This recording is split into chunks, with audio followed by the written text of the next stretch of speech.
And you say there that was like, that has never been addressed since 2010 when you made that, you stated that question. So in your eyes, that's like the start of the decline to where we are now. Well, if we look back to 2010, we obviously won the league in 2013, but lots changed, obviously, commercially, social media, everything's changed, but I still think when we lost Ronaldo and Tevez, from that moment, we got Robin in, obviously, for a couple of years, but from that moment, the club has never had a group of forwards who, you look before my time with Teddy, with Solskjaer, Coley, Yorkie, then you've got me, Ronaldo, Tevez, Berbatov, Sahar. From that moment, the club have never had a group of forwards who can all play and come win your games.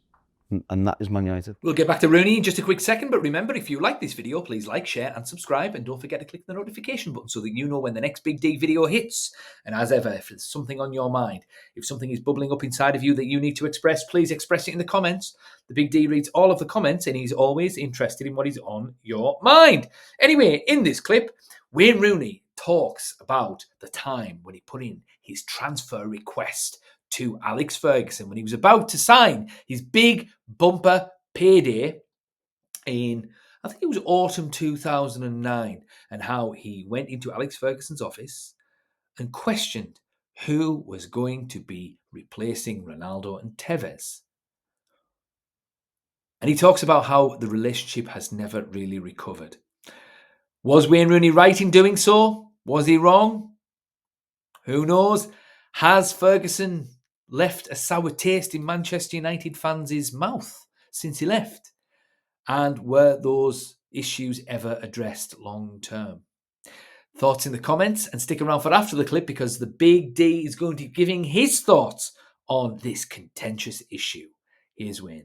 A few swear words for anyone at home, I'm sure, was involved. But that gets me onto the 2010, the transfer request and with the manager.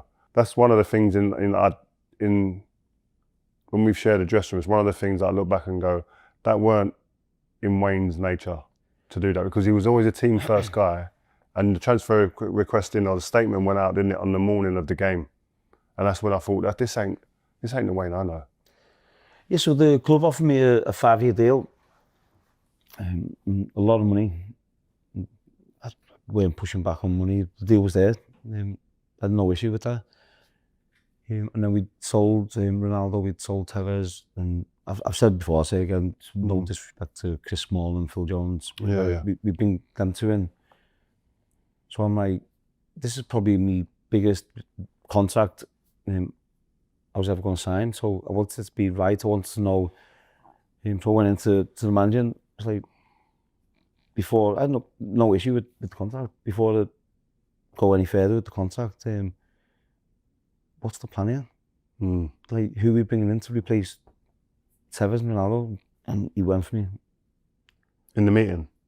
Just me and him, wow. He's gone for me, so I was like, no problem. Walked out, got my car, drove over to Old Trafford, and met David Gill. And I was like, there's no talking to him. Like, I think it's a legitimate question to ask, because I'm committing my next 5 years of my probably biggest 5 years of my career to the club, and I think we've got a right to. So looking back, was it right, was it wrong? I don't know. I shouldn't have questioned Alex Ferguson because everything he's done, but I still think I had a right to ask the right question. to ask Given who's gone out the door. Know is, are we in transition for next 2 years?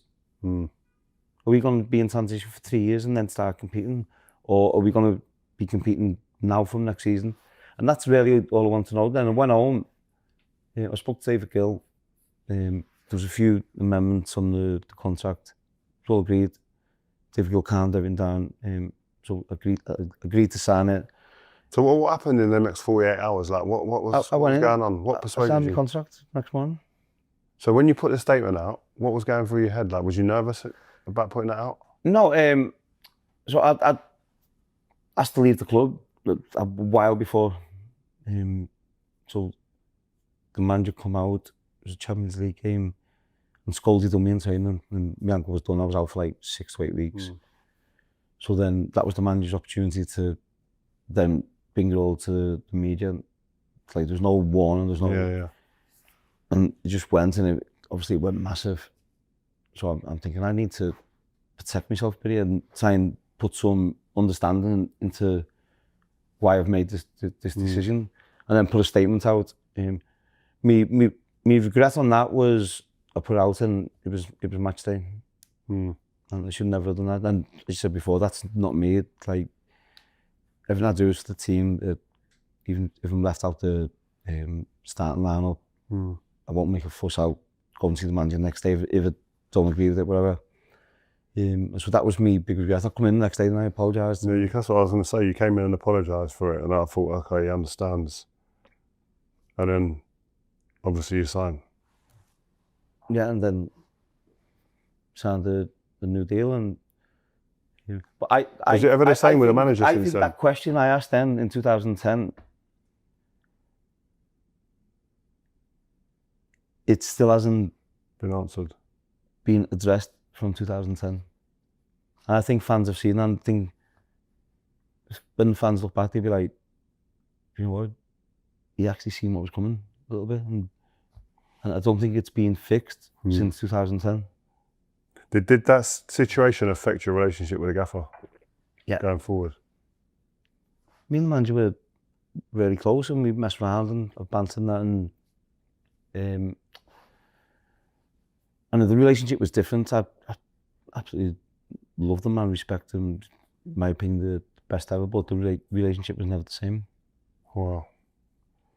And you say there that has never been addressed since 2010 when you made that, you stated that question. So in your eyes, that's like the start of the decline to where we are now. Well, if I look back to 2010, I don't think it has. I don't think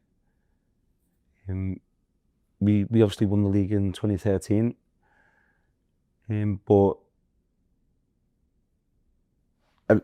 lots changed, obviously, commercially, social media, everything's changed, but I still think when we lost Ronaldo and Tevez, from that moment, we got Robin in, obviously, for a couple of years, but from that moment, the club has never had a group of forwards who, you look before my time with Teddy, with Solskjaer, Coley, Yorkie, then you've got me, Ronaldo, Tevez, Berbatov, Sahar. From that moment, the club have never had a group of forwards who can all play and come win your games, and that is Man United. Man United, you'll say different. You have your defenders, midfield players who This is a striker talking. who are unbelievable and keep you in games and whatever. But this group of 4 players, they're going to go and win you the game. And think back to 2010, they haven't had a group of forwards where, like, if I'm playing, I'm not playing well, and you put Berbatov on the bench, you put Tevez at times on the bench. Saha. And you're like, I need to play well. Yeah. Sometimes when you're going through a bad period, sometimes it's actually alright for the manager to take it out and say, just stay away. You're not going to play, you might be on the bench, and just to take that pressure off you. And if you're not scoring, so I honestly don't think it's been addressed since then. What is I think Wayne Rooney was absolutely correct in going to Alex Ferguson and asking him, what's going on? What's the situation? How are we moving forward? Because Wayne Rooney was probably one of the 3 best players in the world at the time. He was certainly top 5. And a player like that, in his prime, wants to make the most of his career, and he wants to win trophies. And quite rightly, he was absolutely fantastic, Wayne Rooney. You don't get much better than Wayne Rooney. I mean, the only players that I can think of that were better than Wayne Rooney at that time were Messi and Ronaldo, but that's a different conversation. So he was quite right in going in there, and Fergie was out of order, not treating him with the respect that he deserved. Now, it depends on how Wayne Rooney went in there. If Wayne Rooney went in there with his backup, and he was a little bit combative with Fergie, then he maybe should have known better. But if he went in there cap in hand and just said, "Look, boss, I'm a little bit worried," then maybe Fergie would have, I don't know, maybe he would have been a little bit softer with him and put an arm around him and said, "Look, this is what I'm looking to do. Take it from there." Because Patrice Evra did the same thing a couple of seasons later. He said to him, "Boss, I want to leave. I've got a good offer from Juventus." And Fergie went to him, "You can't. I'm about to sign Ronaldo and Gareth Bale. I just need 200 million from the board and then we're going to do it. So you have to stay." And he stayed. But that's what he did with Patrice, but not Wayne. So it just makes you think. Fergie just maybe felt as though he just needed to shout Wayne down and just keep him on his toes kind of thing. Who knows? But, I mean, he is right, Wayne Rooney, also that situation hasn't been addressed. In fact, from that summer onwards, Man United have just been in a slow decline because Fergie didn't really replace that team. Yeah, and he left us with a bit of an average team, really, long term anyway, because most of the players that made the difference were the wrong side of 30, and the players coming up, like Cleverley and stuff, they weren't great players, and the time's proven us right. Plus, also, when he left, it just kind of showed you that he couldn't see the woods for the trees himself, because maybe he didn't realise the role that he played at Manchester United in the fact that he was a director of football and not a head coach anymore. So he needed to replace himself, not with David Moyes, but with a director of football, an Adriano Galliani or something like that. I'm not sure who the director of footballers were back then. Maybe a Shiki Berikstein, who ended up going to Man City. Or was he already at Man City at that time? I'm not sure. But point being, instead of replacing himself with David Moyes, he should have replaced himself with a director of football, with a Ralph Rangnick at the time, to work with David Moyes as the head coach. That's probably what should have happened. But Wayne Rooney is absolutely right. He was well within his rights to go in there and say, "Look, what's happening, boss? Because if we're going through a transition, I'd rather leave, go to Real Madrid or Barcelona or wherever, because I want to win trophies and I don't really have time for the transitional period." I'm not sure how old Wazza was then. Was he 26, 27? I've got a feeling he might have been about 27. 26, I'm not sure. But I do remember when he signed his contract, I was so relieved, and I was listening to East 17 all day. I was listening to Stay Another Day, and I was listening to It's All Right after he'd signed. Because it was touch and go at one point. But it is what it is. He stayed. He ended up winning, I think, 2 more league titles. Wazza played another European Cup final. We were unlucky there because we walked the Champions League that season. And it's just unfortunate we played Barcelona in the final. But we didn't have a midfield to beat them.